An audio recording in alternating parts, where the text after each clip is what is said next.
አሁን እንደዚህ እግሬ ያለመታጠፉ 9 ዓመት ድረስ ሆነኝ። ቁስሉም እንደዛው 9 ዓመት እንደዚህ ቁስሉ ቁስሉ እንደዚሁ ነው።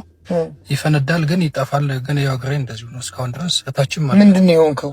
ዝም ብሎ ነው፣ ምንም ነገር አልነካኝ። ዝም ብሎ ጸበል ሄደሃል? ብዙ ቦታ ሄጃለሁ። ሕክምናም ብዙ ቦታ መከርኩኝ። መጀመሪያ ያበሻ ሕክምና ጀመርኩ። እሱ እንዳለ ሲልብኝ ሚኒሊክ ሆስፒታል ገባሁኝ። ምንም በሽታው አልታወቀም፣ ምንም ነገር አልታወቀም። ሚኒሊክ ሆስፒታል ገብቼ ይሄን እንደዚህ ሰነጠቁት፣ በዚህም ቆረጡት፣ ኢንፌክሽን ይዟል ምናምን ብለውኝ ቆረጡት። ከዛ በኋላ አልድንም ማለት እሱ ነው የሚያስነክሳው። በቃ ደርቋል። ጉልበቴ ምናምን መጣጥፍ አይችልም።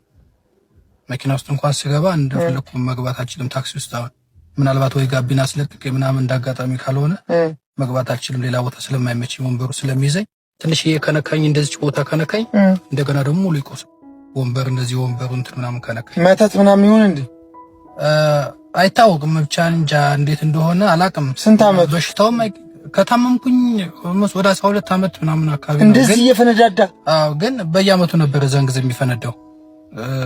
እናቴ ከሞተች በኋላ ግን በቃ ሕክምና በደንብ እንትን አላልኩም አትልኩም። ከሚኒሊክ ሆስፒታል ስወጣ ባለቤት የነበረች እሱን እያሳከመች የነበረችው። ከዛ ስወጣ አልድን አለ በቃ መጨረሻ እምቢ ሲል እንትን ዮርዳኖስ ሆስፒታል አስገቡኝ። አሁን የመታከም እድል አለ? ሰሞኑንም እዛ ነበርኩኝ በአጋጣሚ። ምን ያህል ገንዘብ ነው የሚያስፈልግ?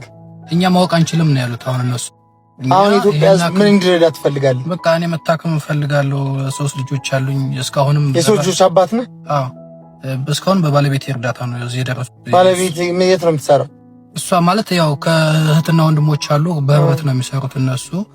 እንደዚህ ፓስቲ ምናምን የብስኩት እየሰየሱን መንገድ ላይ እሱን እየሰሩ ከዚህ ዓመት የዛሬ 2 ዓመት 300 ሺህ ብር ከፍለው አሳክመውኝ ግን ወዲያው እሱም አልበቃም። የዛም አጥንቱ ምንም ማድረግ አይችልም። አጥንቱም ስለማይሞላ አሁን ይሄኛውን ስጋ በዚህ በኩል ያለውን ወደዚህ ገፍተን ወደዚህ ነው ማምጣት ያለብን።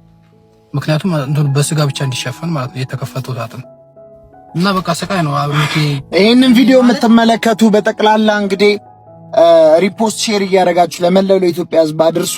አካውንት አለ ንግድ ባንክ 37 28 84 472 እውነት ለመናገር ምንም ነገር እግዚአብሔር ምስክሬ ነው። እኔ ሰርቼ መብላት እችላለሁ። እስካሁንም በየቀኑ ነው የማሳጥበው ሐኪም ቤት እየሄድኩኝ። ግን እንደዚህ ችፕስ እየሰራው በረንዳ ላይ ተከራይቼ ችፕስ እና ብስኩት ምናምን እየሰራው ልጆቼን ማሳድጋለሁ።